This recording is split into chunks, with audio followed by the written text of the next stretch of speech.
안녕하십니까. 황순석의 홈스피치입니다.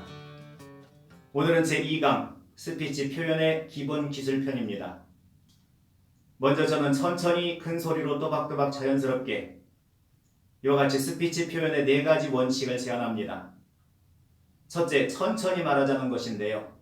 이 말은 말할 때 급하게 서둘지 마시고 여유롭게 말하자는 뜻입니다. 운전을 하는 것과 마찬가지로 생각했으면 좋겠습니다. 우리가 안전한 운전을 하기 위해서는 고속도로, 시내, 스쿨존 등 도로 상황과 규정에 따라 속도를 지키는 것이 중요하잖아요. 말도 역시 마찬가지입니다.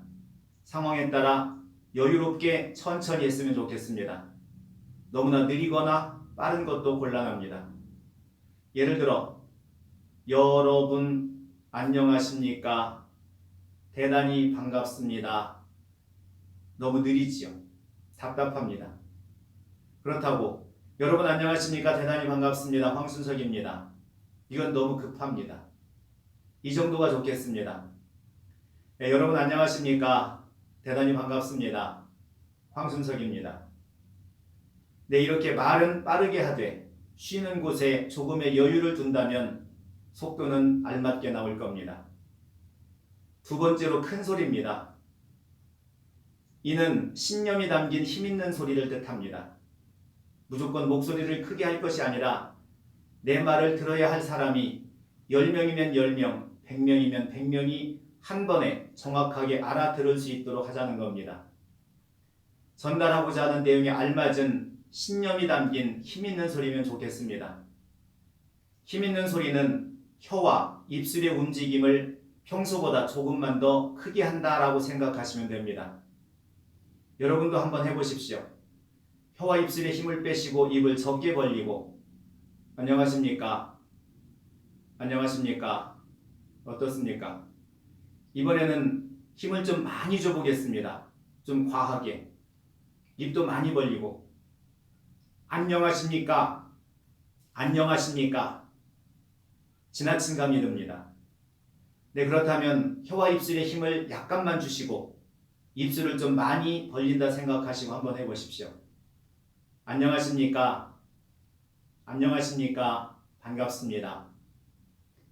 네, 이 정도가 좋겠습니다. 네, 세 번째로 또박또박입니다. 이는 명확성을 얘기하는 건데요.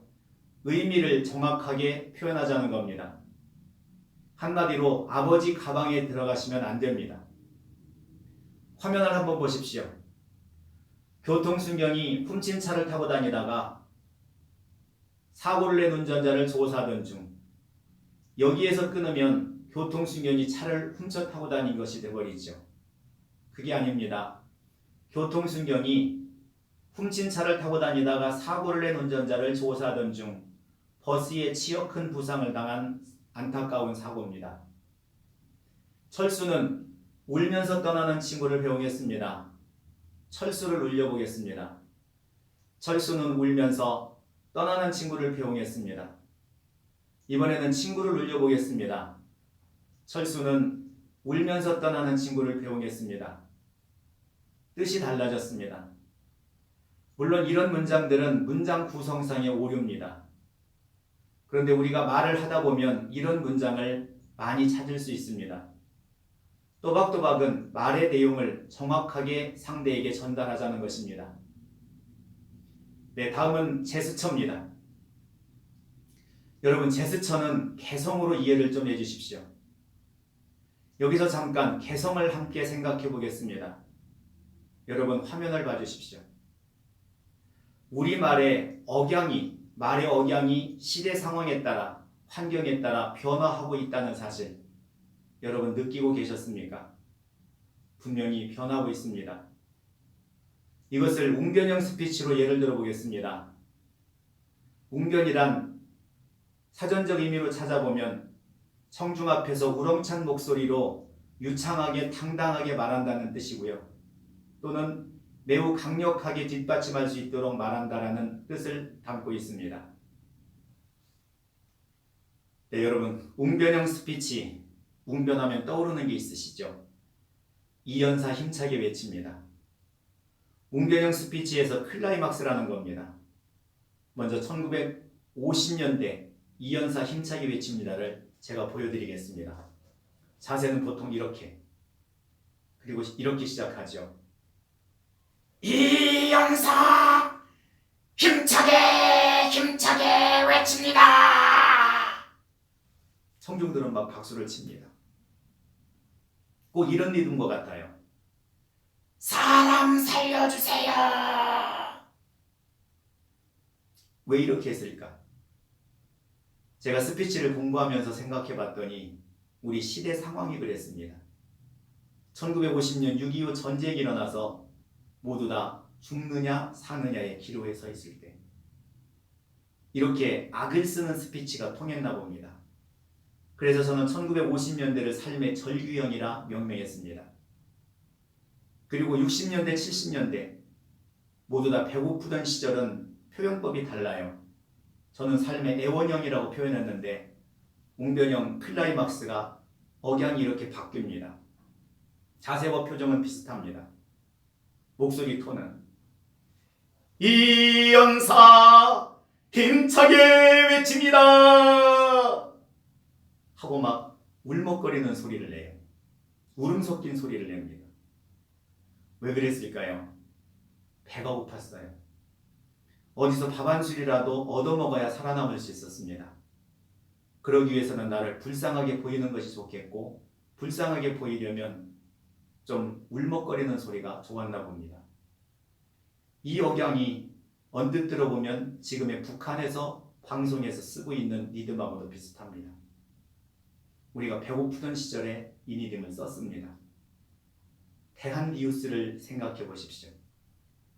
이랬잖아요. 정확한 오리엔트 손목시계가 정오 12시를 알려드리겠습니다.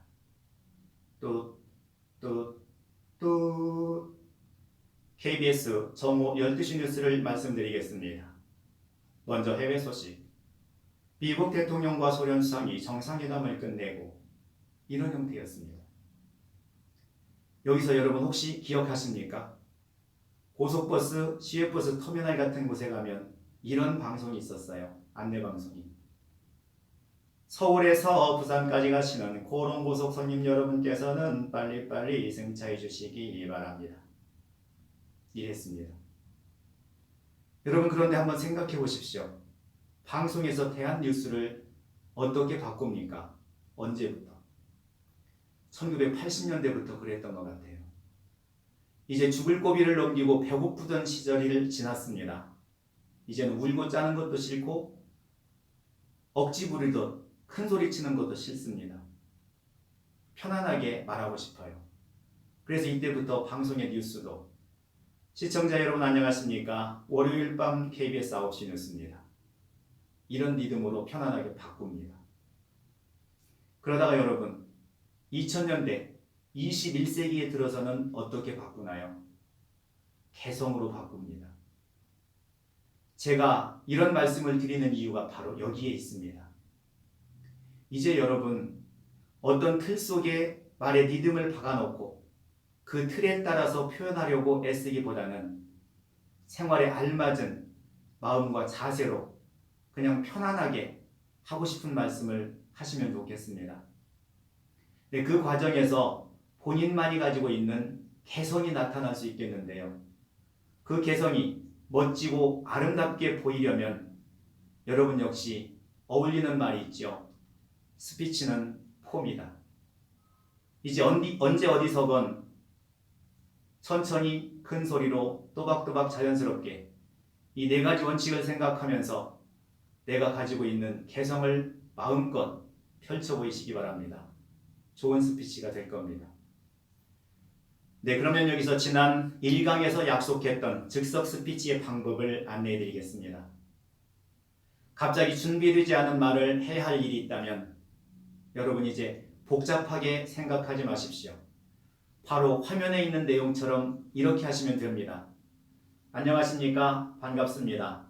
참 좋습니다. 참 좋습니다. 고맙습니다. 네, 역시 스피치는 폼이니까 자세를 반듯하게 하시고 여유롭게.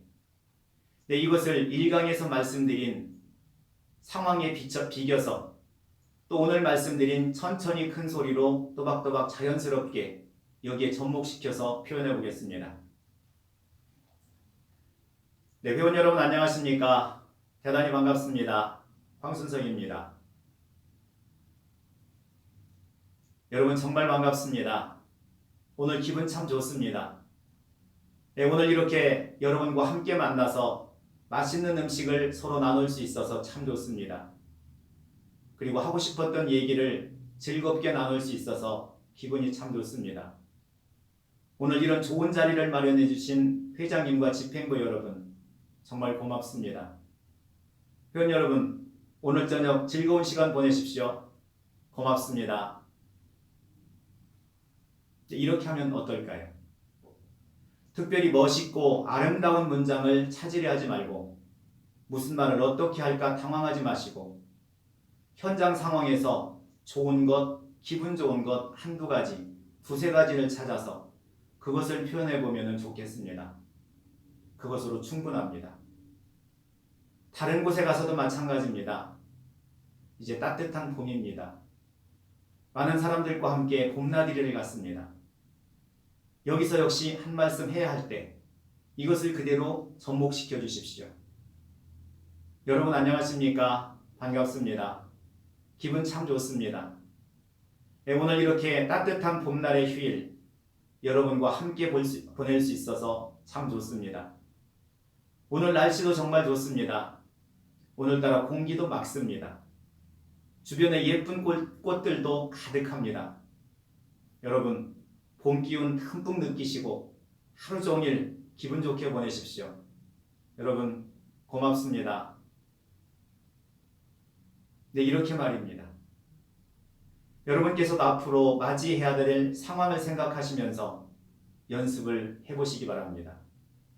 처음에는 쉽게 잘 안 되더라도 몇 번의 연습으로 많이 좋아지는 것을 스스로 느끼시게 될 겁니다. 네, 오늘은 여기까지 말씀드리고 다음 3강에서는 발표의 품격을 높여주는 가장 멋진 자세와 표현의 핵심 포인트, 진짜 꿀팁 몇 가지를 안내해 드리겠습니다. 3강에서 뵙겠습니다. 고맙습니다.